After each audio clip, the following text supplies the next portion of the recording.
Hello, Hilltoppers! What is up? It's me, Miss Hans, your crazy art teacher. I can see you. No, I'm just kidding. I can't see you.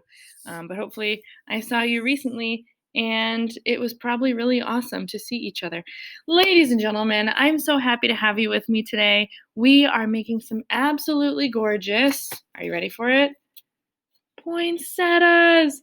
Oh my goodness. We are going to be using our colored pencils to make some realistic, beautiful poinsettias, a flower that we see often this time of year for its beautiful, bright color. We're going to be using colored pencils to do a lot of shading, as you can see, to make them really look 3D and realistic. When we talk about shading and we talk about color, a great artist to learn about is Claude Monet. When I say Claude, you say Monet, Claude. Claude Monet. You guys are so good. So let's learn a little more about him. I'm going to move myself over and make this big. Here we go. Woohoo! It's time to learn about Monet. Don't know why I did my cowboy voice for that, but why not? So Monet, the coolest thing about him is that me and him have the same birthday, November 14th. I was not born in 1840. I was born in 1842. So we're a little different there. But one thing you might not realize about him is that for his shadows, he wouldn't just use black or gray like a lot of previous artists before him. He used color for shadows. So in this beautiful picture that he painted, we can see on the path down here that instead of just having like a black shadow, what color is this shadow? I don't know about you, but I see like a light purplish blue. This is one of his most famous paintings of some people hanging out by a boat. In the water, we see some gorgeous reflections. For these shadows, he used some dark blue, dark gray.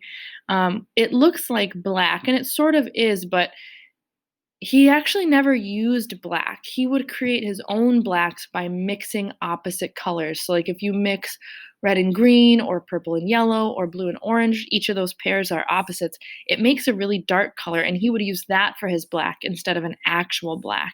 So it still looks colorful even though it's very dark. In this painting of his wife, she's reading a book, or I'm sorry, it's his daughter, I believe.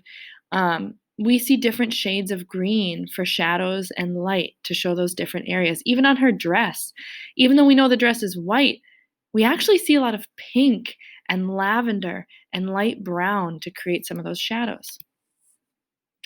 In this beautiful painting, the first place I really notice these shadows are on these columns here where the light is hitting them on this side. They're very yellowy white.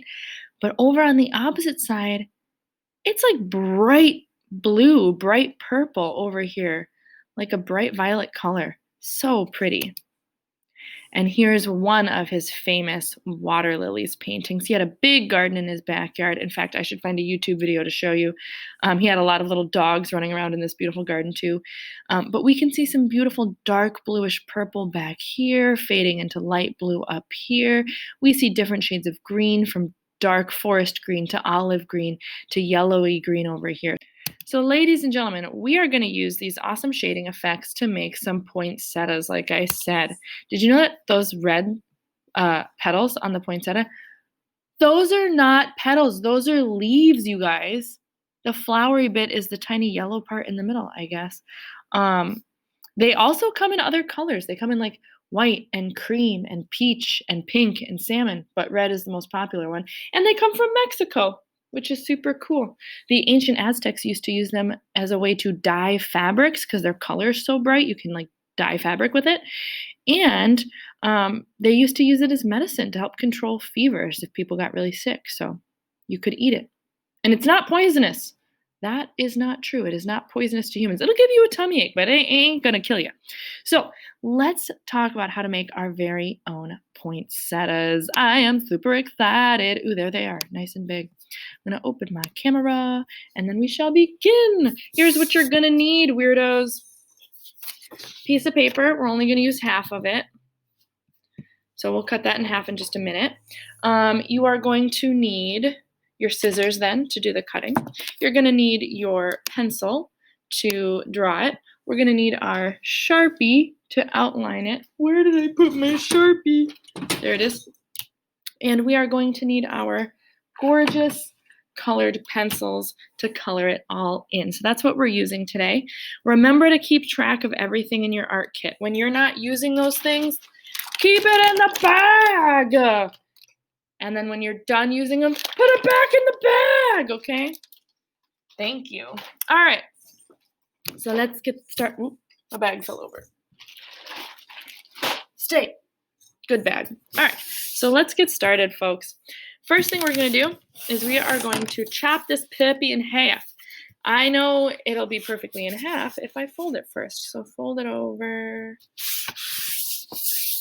Rub the edge to make sure it's a really good fold.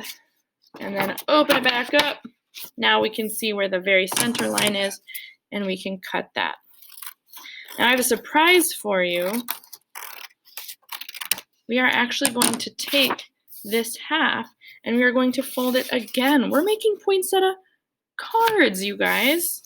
We're gonna make like a little card. You can write in it and be like, Merry Christmas, or Happy Thanksgiving, or Happy Birthday, or you look nice today, or feel better soon, or may I please have more cookies? I don't know. You can write a card to somebody. Could be a really beautiful gift this time of year. People love receiving gifts and giving gifts to show how much they care. And I think homemade gifts are the best kind. So let's zoom in a little bit, boop, and get started. The first thing we'll need is our pencil. And I'm going to keep this next to us so that we can kind of see how far we've progressed as we go. The first thing that I think is going to be helpful for us, if very lightly we sketch a line through the middle this way and through the middle this way, just very lightly. That way we can see where the center is, where all those little dots are going to go, which is actually the flower part of this flower. And then we're going to sketch the 5 first petals. 1, 2, 3, 4, 5.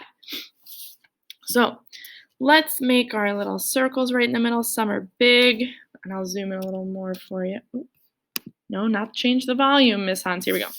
So right in the very center now, let's make some small circles, some larger ones in a little cluster. The cluster itself can be a little lopsided. Not totally perfect. They don't all have to be touching. Some can kind of be floating away a little bit.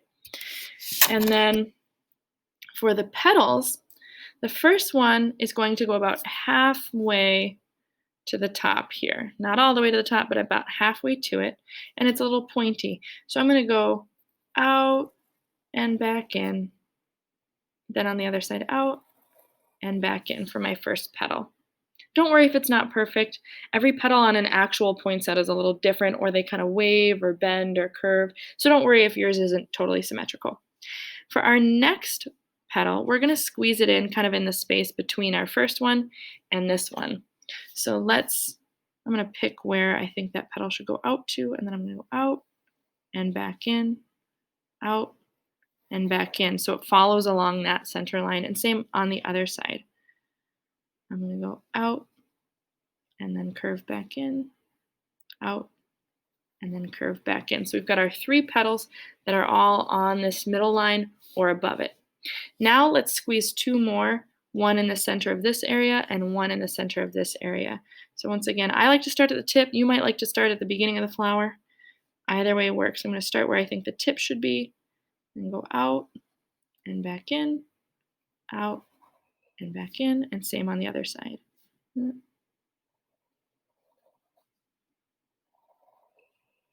They're almost kind of diamond shaped.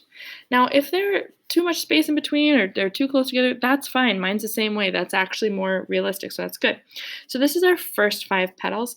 Now we're going to add a petal in between each one of these. So 5 more, but now in between. So I'm going to kind of turn, and right in between these 2 points here, I'm going to make my next petal. It's going to stick out a little further, and it's going to go out and back in and then stop when it hits that other petal. Same on the other side, out and back in, stop when it hits that other petal. So it looks like they're in front of it. Now turn, and let's do right between these 2. Keep going.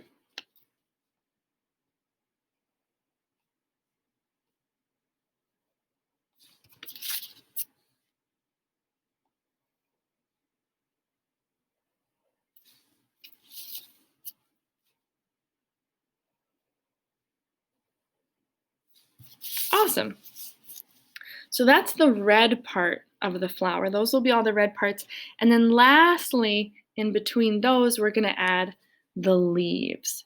I think it's a little easier to outline these with Sharpie before we get to the leaves. Otherwise, the tons of layers get a little confusing. So let's get our Sharpies out. And we're going to trace over our bits. Slow and careful.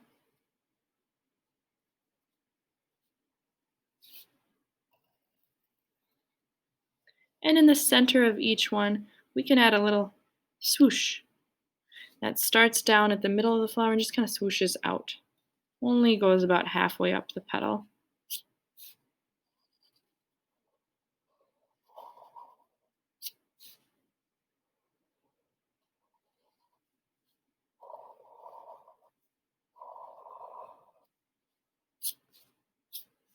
I like the sound that makes.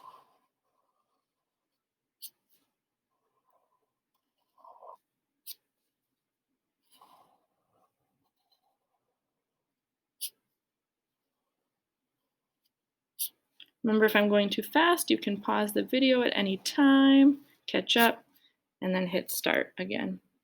So there's all the red part of our flowers. Now we're going to add those green leaves that come out from the edges. So let's switch back to our pencil. And remember these first 5 original petals? The leaves go right on top of each one. So for this first one, right above that is where I'll make my leaf shape, and it's really the same shape as the petals. And now turn. This is my next original petal. So I'll put a leaf sticking straight out of there. Right above it, like it's wearing a hat. This is my next original petal, one of the first 5. So I'll put a leaf right over that. And then this is my last original of the 5 petals. So I'll put one right over that. Gorgeous. Oops. I skipped one. Miss Hans, pay attention. All right. So now we can outline those as well and add their little swooshes, and then we will erase the pencil marks. There's the leaf and the swoosh. Leaf and swoosh. Leaf and swoosh. Leaf and swoosh. Swoosh. There we go. Remember, this is going to get crooked as you keep going. That's okay. Honestly, way more realistic than like a perfectly lined up petal. All right, you know what I forgot, you guys? Oh my God, I forgot. We need our big erasers. You can use the one on your pencil, but those always run out really fast. Am I right? So let's get our big eraser out. I'm going to get my giant eraser. It's the size of a bar of soap. One time a kid said, Miss Hans, why do you have soap in your desk? And I was like, it is an eraser. But what I should have said was, for kids who say naughty words and then they have to eat soap. Have you guys ever heard of that? Kids say something naughty and then their parents used to make them eat soap. Maybe some of your parents still do that. Who knows? All right. Oh, now that is pretty. And we are ready to color. We're going to start with the very center with some yellow. So get out your yellow. When you got a lot of crayons, or excuse me, colored pencils, your first instinct is going to be to dump them all out. But don't do it. You could lose one. It could roll under the couch and never come back. And remember, these kits need to come back to school at some point. So what I like to do, open it up, hold my hand over it, and dump them into my hand, but not all the way. Just let them come out halfway and then lay the whole thing down. So then I can still use them without losing them. Use it, don't lose it. Am I right, folks? All right. So let's start with our yellow and press hard. When you press hard with a colored pencil, there's a special name for that. That's called burnishing. When you press really hard, it creates like a layer of wax and it feels really smooth. That's called burnishing. Interesting. All right, now let's get our red out. And you know what? I also forgot to say you're probably going to want to use your pencil sharpener today. That's going to be very essential. Remember to sharpen a pencil, use the smaller hole, push and twist, push and twist, twist. Okay. Now sometimes the chunk of colored pencil will get stuck down deep in that hole. You might have to flip it over, tap it to get it to come out, but it's not hard to fix. So, all right, so now we're gonna start. Our first layer is just gonna be all red. Oh no, does this ever happen to you? If we're not gentle with our colored pencils, sometimes they can break on the inside and then just like chunks come out. Oh, sorry if that was loud. Hazard of the job, right guys? Okay, so I'm gonna color this whole petal, but I guess technically it's a leaf. Color it all red. And let's do that on the first 5. Press kind of hard. We're going to do a lot of burnishing, a lot of layers. So for those of you who like to color really nice and light and soft, today is not your day. You got to press harder. Make that color show up nice and bright. Don't break the tip of your pencil. Don't give your hand a cramp, but just, make sure that color is nice and bright.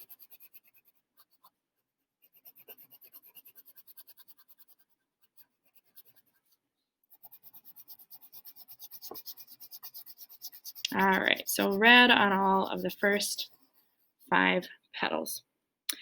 Now, we're going to follow a little formula. After we've done the red, now we're going to do some shading. And just like Monet, instead of using black for a shadow, we're going to use something different. Today, we're going to be using purple or violet. Make sure you check the name on the pencil so that you're using violet, not blue. Then starting at the base of each petal, I'm going to add a little bit of a shadow. I'm pressing hard, starting dark at the very beginning of the petal, down at the bottom, and then I'm just kind of lightening up as I get towards the middle. So it fades from dark close to the center, and then light and light until that purple fades away. Let's do that on each one, add a bit of a shadow.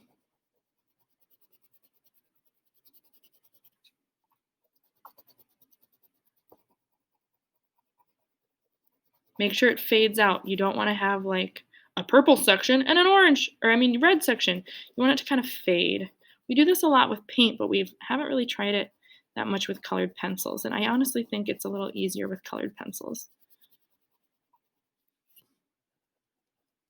They're a little easier to control than watery paint, But I'm sure for some of you, that's what you like about it, Having kind of a watery, messy, unpredictable medium is fun too. All right, so once we've added our purple down at the base, I'm going to get that purple in between all my little yellow dots too, to just kind of fill those in. We don't want to have white in the middle of our flower. That wouldn't make sense. All right, so once you've added dark purple to the base of each petal, then we are going to add some white over the whole thing. White will help blend these colors and smooth them out a little bit. So taking our white and pressing hard, it just kind of blends everything together. It's more of a tool than a color in this situation.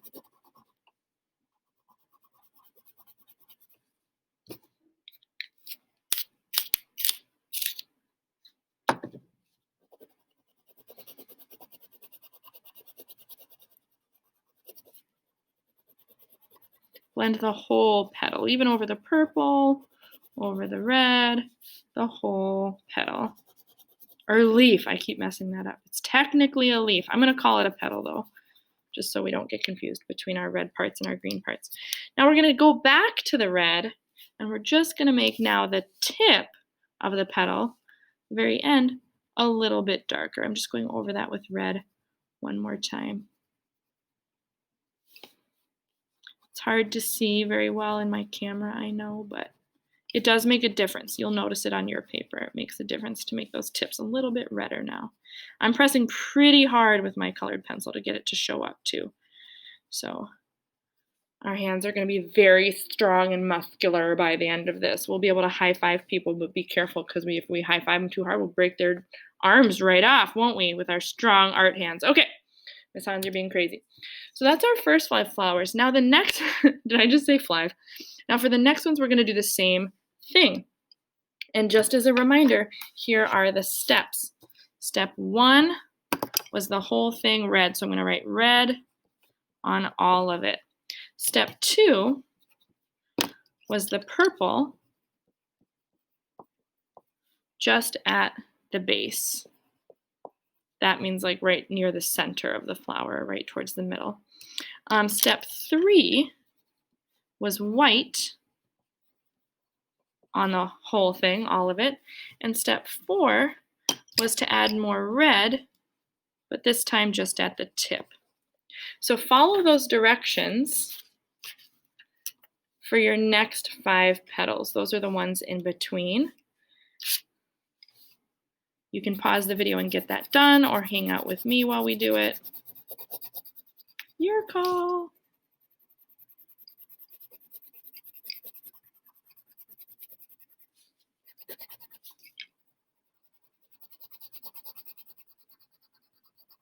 I think I'm actually going to pause myself and rejoin you once I finish so that this video isn't super crazy long. So I'll be back in just a moment.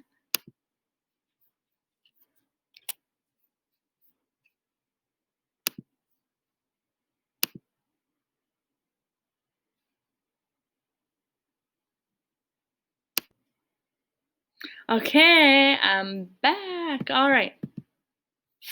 So once you've colored in and followed all these steps for your next set of petals, like I just did, there's one more thing I want to add. A little bit of purple around the edges, and I'll show you this up close. This is the front petal. Now these petals that we just colored are kind of hiding behind. They're like the second layer. For those ones, we want to add an extra shadow around the edge, not just down here in the center, but kind of around the edge. So it looks like there's a shadow on them from the flower petal that's on top of them. So a little bit around the edge of that top layer.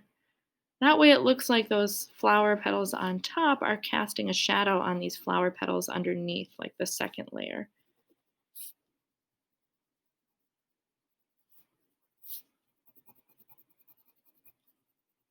Make sure to kind of smooth those shadows out.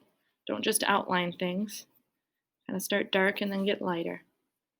Alrighty, so now we are ready for the green leaves. These are these last 5 that we have left. And they follow kind of the same tip, but same steps, but instead of red and purple, we're going to be using green to color in the entire leaf and blue for the shadow. But we'll still do white over it all and then add more green on the tip. So let's get our green out. Start by coloring each one of these gorgeous leaves.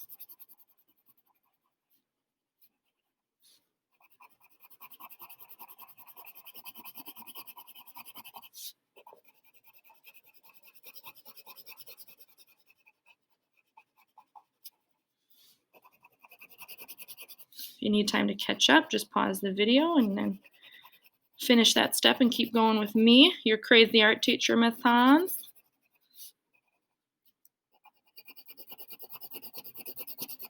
All right. Once we've got the whole thing green, now we're going to add some blue. Find your blue. Make sure you read the colored pencil. Make sure it actually says blue, azul, bleu. I think that's French, that last one. So right around these edges now, we're going to add a little shadow. So it looks like those red petals are casting a shadow from above onto these green leaves below. And making sure it kind of fades out. So darker blue right along the edges and then kind of lighter so it blends in with that green.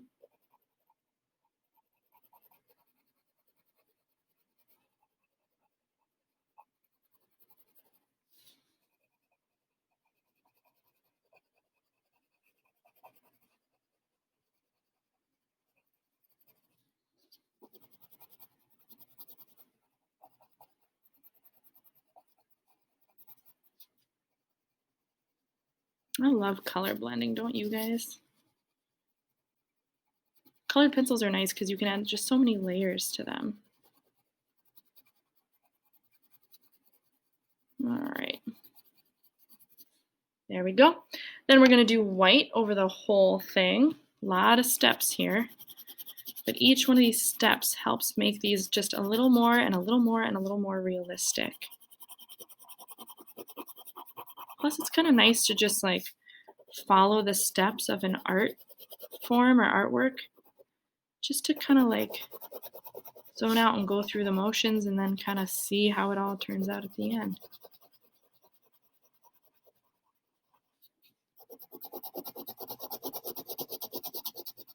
And then lastly, instead of red tips like we did before, now we're just going to go back in with our green and make these tips a little darker here. Oh, gorgeous. Gorgeous, gorgeous, gorgeous. You guys could like sell these on Etsy. You guys heard of Etsy? Etsy's like a online store where artists can sell their artwork. And it's got like drawings and paintings and sculptures and jewelry and soap and I don't know what else. All kinds of cool stuff. Just promise you'll give me 20% of the proceeds, okay, if you make any money on it. So ladies and gentlemen, that is our gorgeous poinsettia. I hope yours turned out awesome. If you'd like to, you can add a background to it. I added a blue background to mine, and I added shading around the edges of the picture, but then also around the edges of the flower. I blended in a little purple too for a nice effect, but you could choose any color you like to fill in that beautiful background on your poinsettia. You could also just leave it white if that looks nice to you. It's really your call. So thank you for joining me today to make these beautiful poinsettia cards with shading, just like our boy Claude Monet. I hope you had fun, and please, please, please, please, please, please, please, where am I? Please send me a picture. I want to see it. I want to see your art, you guys. I miss making art with you in person, but it's so fun to do it in Zoom too. I'll see you next time.